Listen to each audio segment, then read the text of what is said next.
Hello, welcome again to FAIRtax Power Radio. I'm Bob Paxton. Bob Scarborough. And we are the FAIRtax Guys. Yeah. Here we go. A bunch of stuff, especially the cube. Yes, I do have Fat Albert with me today. How long did it take you to get that design on it? It's hard to see. This design, that kind of checkerboard thing, that takes about 8 seconds. So that's very easy to put this design on it, but it's solving it is an entirely different animal. So Fat Albert is the Rubik's Cube version of the tax code. Yes, that's the 11 by 11. If you're listening on the radio station or on an audio podcast, Fat Albert is the biggest Rubik's Cube I've got. And if you scramble it up really good, it takes about an hour and a half to solve it. So mercy. There we go. Mercy. But that's the whole point of our program, to underline how asinine and defunct and dysfunctional and out of date the tax code is in terms of an efficient way of collecting taxes for our venerated federal government, so it can operate at speed. We know there's a better way, and that's what we're here today to talk about, is the FAIRtax. Yes, actually, the cube here demonstrates both the complexity of the tax code and the instability of the tax code. It's always changing, so we'll do that. And that is a perfect lead-in to our Congress.gov segment, which is actually going to be fairly short today. The Congress critters are just getting back as we're doing this recording. They're just getting back from their summer recess. So there has not been a tremendous amount of activity as far as new bills filed to mess with the tax code, but we got a couple of them. And the first one comes from the Senate. It's S-2731, a bill to amend the Internal Revenue Code to increase the deduction for certain expenses of elementary and secondary school teachers. So there's another picking winners and losers, bill to mess with the tax code. And not to say that elementary and secondary school teachers don't deserve some help. They don't get paid anywhere near what they're worth. But if you're going to do it for school teachers, how about first responders? How about, truck drivers? How about the military? It's just when you start picking who gets breaks and who doesn't, that is just by definition not fair, and that's our tax code is full of that stuff. Don't you think, though, that the squeaky wheel gets the grease strategy is what we're dealing with as far as like lobbyists and? Oh, you mean the group of people with the strongest union gets the?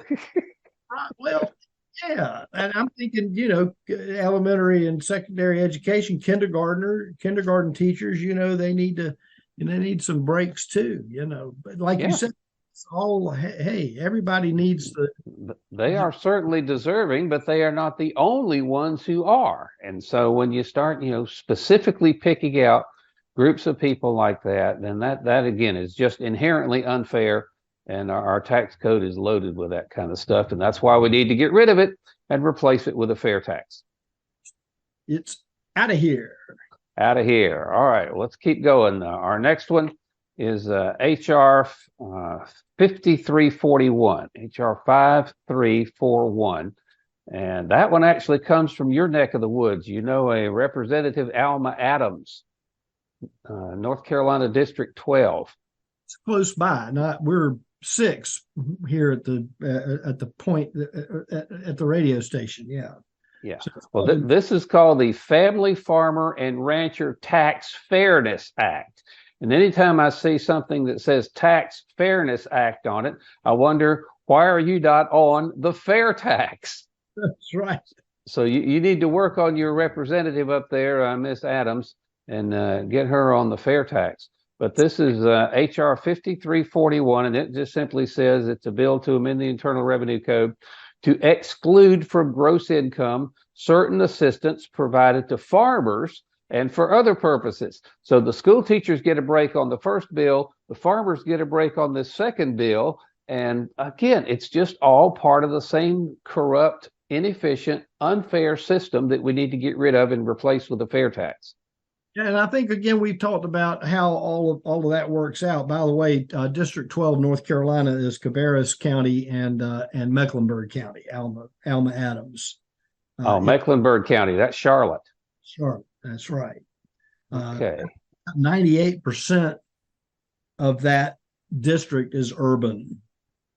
Mm-hmm. 8%. So, I mean, if you get right down to it, and we are a nonpartisan advocacy group for the FAIRtax, and we don't pick sides politically or push this as it's good for everybody. Yeah, exactly. Everybody wins, and the challenge is the lines are drawn between we the people, the citizenry of the United States, and our elected representatives, who have for so long been let out in the yard to do basically what they want to do without anybody telling them, hey, this is not right. And you kind of underscore all of this with you look at the $174 some odd thousand a year that the representatives get, for their service there in Washington, D.C., representing us. And over the years and years, in some cases, decades that they're out there, they're making, they got a $10 million nest egg. And how the heck do you do that on, you can't do that in the stock market, make that, kind of money and end up with a bank account or investments. Well, you might if you've got some inside information. You talk about that, and on the surface, it's like, well, they would never do that. They never happen. And so here we are, paying a little more close attention to our representatives' activities. And in this election cycle that's coming up, we have a perfect opportunity to move a major step forward, including possibly passing the FAIRtax. It's going to be up to the grassroots to make that happen in the area of engagement with elected representatives and even people who are running that are not in office. The question, of course, is, are you for or against using the Internal Revenue Service to collect taxes for the Treasury? The answer to that is no. No, and anybody that says yes, you just say thank you and move on. If I vote for you, will you support the FAIRtax, H.R. 25, in the Senate and the House of Representatives? If they ham and haw, they're looking for votes right now. And if they ham and haw, then you can keep walking. That's what they'll do. They'll give you a non-committal answer designed not to offend anybody, regardless of what side they're on. So they make it look like they're for you, regardless of what you're thinking. So that's crazy. Walk out of sight, they go, man, I got through that one. Hope he votes. Well, I'll tell you what, you have set up today's FAIRtax Power Radio episode pretty well. That's all we're going to have for this week's edition of Congress.gov. But it's a recurring theme. If you get to Steve Hayes' chairman's reports on Friday, and if you don't, you should. It is a recurring theme in those chairman's reports, how time after time after time, our congressional representatives who are supposed to be representing our best interest are instead voting their own best interest to our detriment. And that is the reason we still have an income tax system versus the FAIRtax. Well, and the fact, too, and we always say this, that our generation, we've never lived in a time where we didn't have an income tax. And so our fallback position is, well, I guess this is the way it is, and this is the only way we can do it. And so here we are.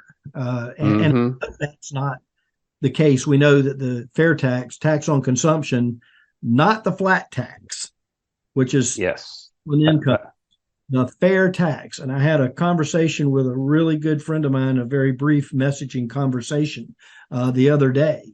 And he says, I'm all for the flat tax, and all this, and Mike Huckabee, and brought all that, and he got him engaged, and he's a very, very dear friend of mine. And I said to him, hey, get this straight. A flat tax does not get rid of the Internal Revenue Service, nor does it change the method of taxation to something more efficient than income.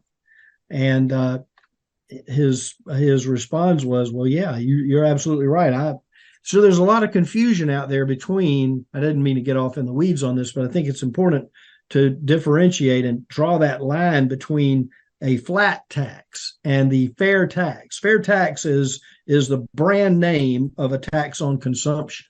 And it's been 20 plus years researched and rolling along, and not much has changed in terms of its makeup, its nature, and things like that.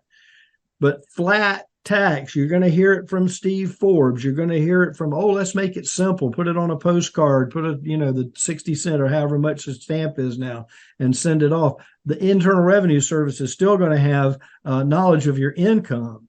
But at the same time, the Congress critters, as you like to call them, are still going to have an opportunity to change that number. Well, at 15%, it's not enough. We're going to need to raise that. So as the political winds change, session to session, you're going to end up with an opportunity for the representatives, House and Senate, to go back in and change that number that is on that postcard, that flat tax postcard. Fair tax, different. Like Bob Paxton always says, rip it out by the roots, toss it in the burn pile, and here's something totally different and brand new and revolutionary, and that's where we are. The problem with the flat tax is it doesn't stay flat.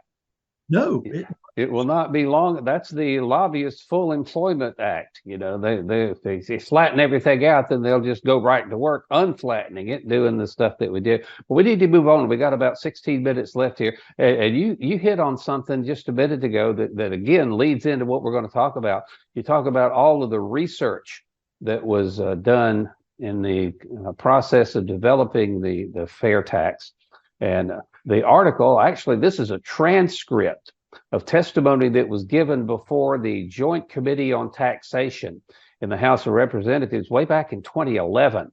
And the man that's making the presentation here is one of the guys that was involved in the research of the fair tax. We often think that, the fair tax is introduced into Congress, it's assigned to the Ways and Means Committee, and it just sits there and does nothing until the Congress session is over and it dies in committee every year.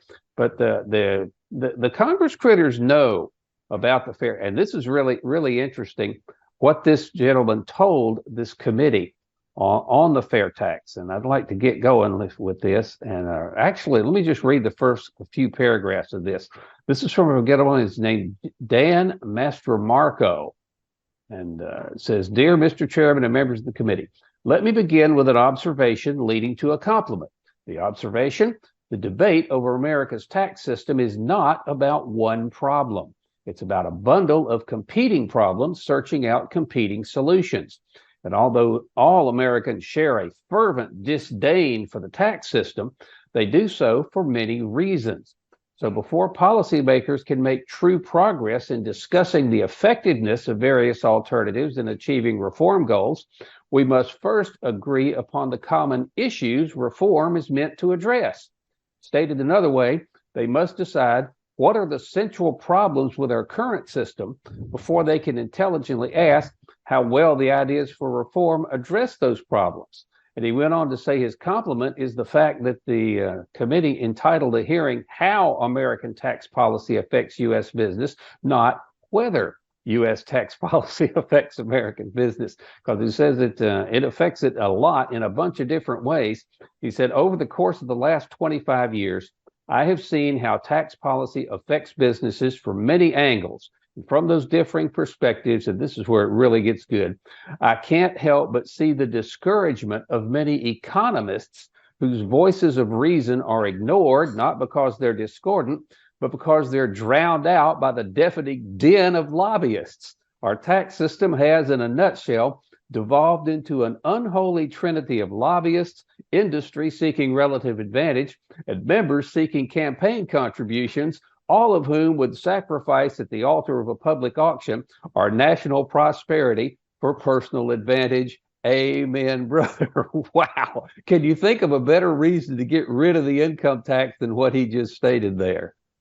And Mr. Mastromarco has he's deep in the minutia of the fair tax. He's down in the weeds. He's down in the dirt and building it up. He's one of the guys who co-developed and oversaw the research for it. So he's got the passion like nobody. Yeah. Well, this transcript is published on FAIRtax.org. It's 38 pages long. We can't even begin to get into all 38 pages. We're going to hit the Reader's Digest version of it. But he is telling our congressional representatives up there, hey, the system we've got is no good, and we've got a much better one. And in spite of knowing better, they keep resisting implementing the good solution and keep the bad one in place. That's just the definition of voting your own interests over the interests of the people you're supposed to be representing.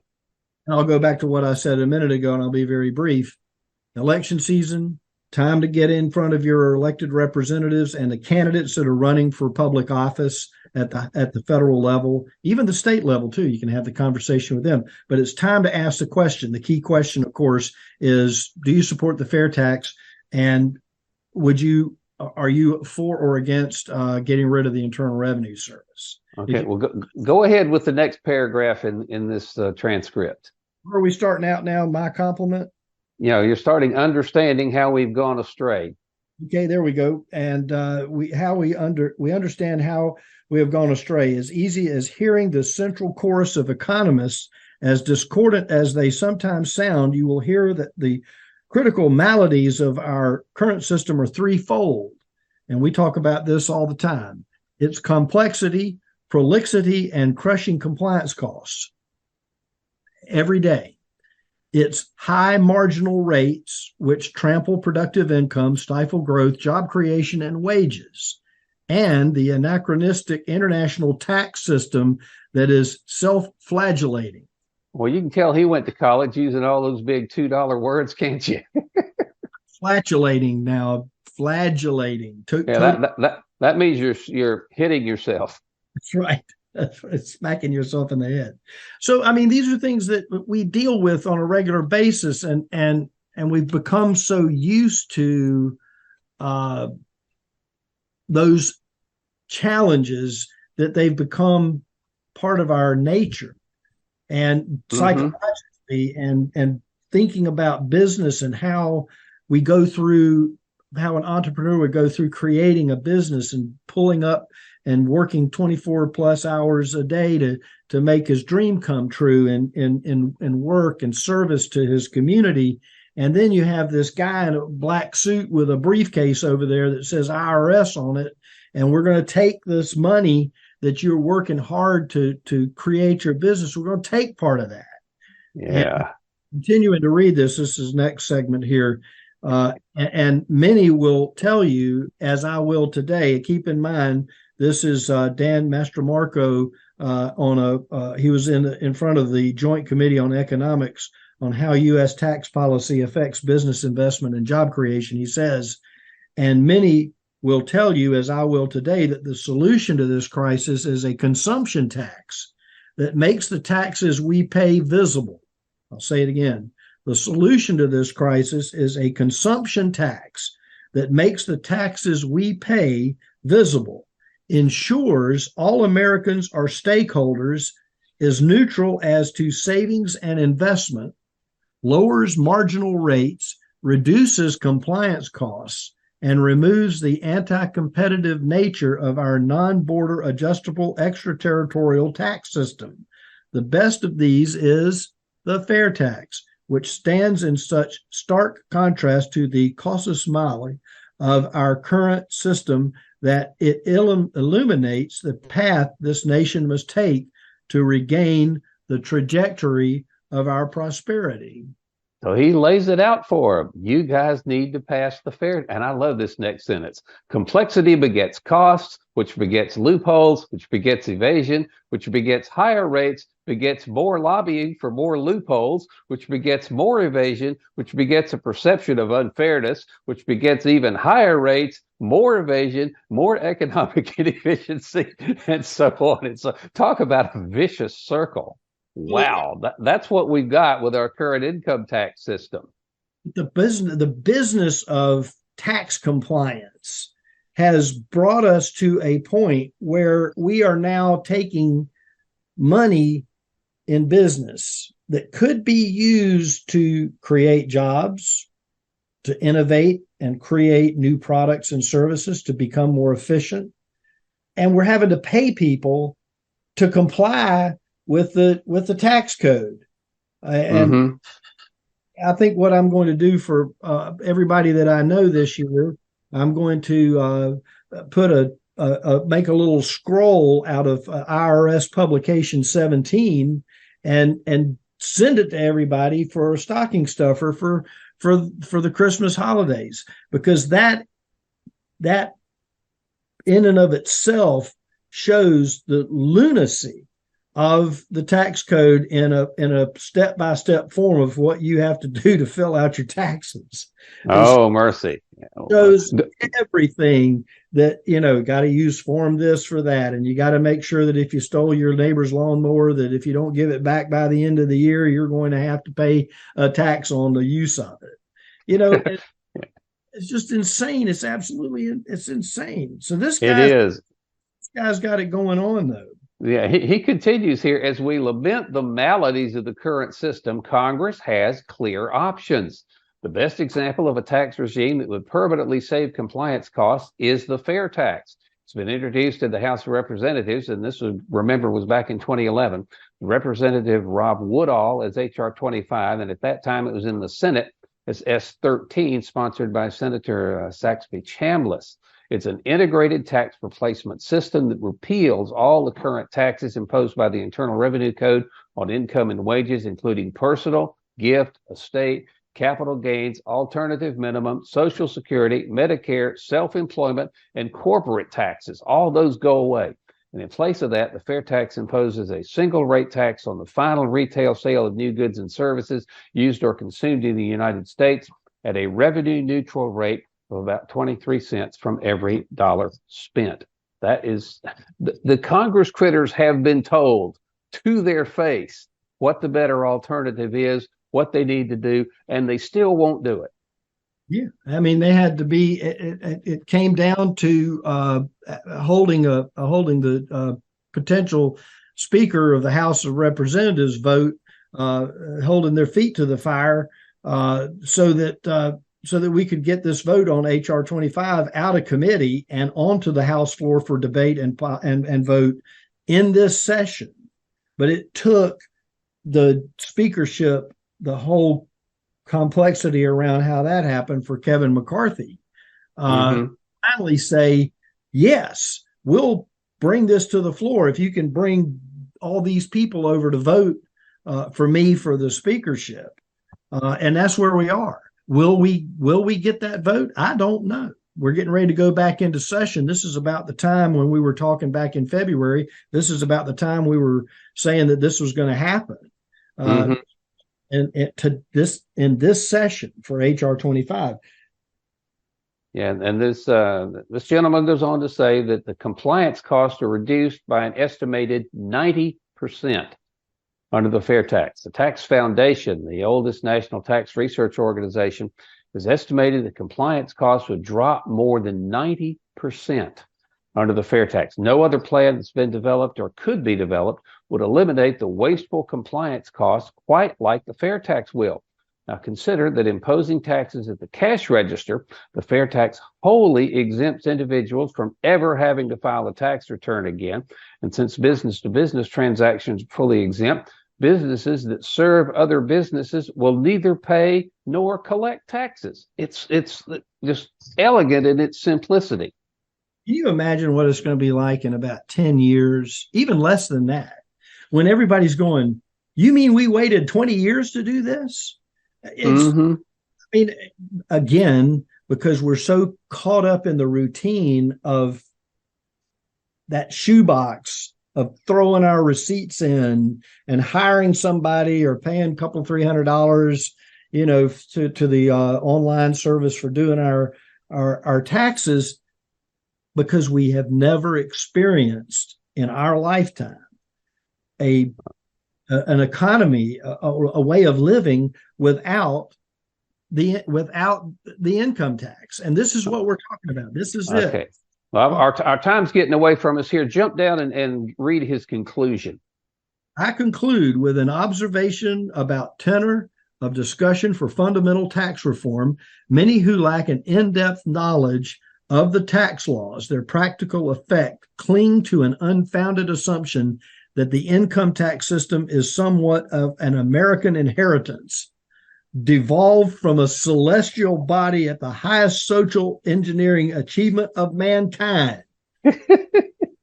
Perhaps this theory is bolstered by the ecosystem made dependent upon it, where lobbyists, members of Congress, and industry seeking relative advantage combine in that unholy trinity to conspire unwittingly against national prosperity. Combine in the unholy trinity to conspire unwittingly against national prosperity. That's you and me, money in our pocket that's getting taken. We'll never see. We'll see it maybe in a road or a bridge or something like that. Oh my gosh. But mainstream economists, nothing could be further from the truth.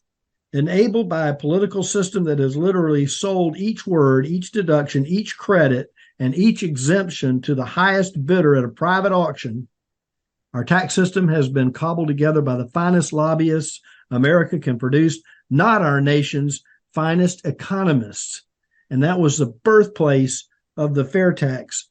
We wanted a system, the folks that said, hey, let's put together something that's simple and efficient and fair. The economists didn't get cobbled together by elected officials or lobbyists. The result is predictable. Our tax code has enshrined politics over sound policy, special interests over the interests of our national prosperity. Oh, mercy. I tell you, again, this entire transcript is 38 pages long. It's available under the research tab and fairtax.org. Open up the research tab, go down to testimony, and dig into there, and you'll find that. But I tell you what, wish we had time to go into more of it, but our time is just about gotten away from us here. Again, we thank everyone for their support of listening to FAIRtax Power Radio, sharing these videos.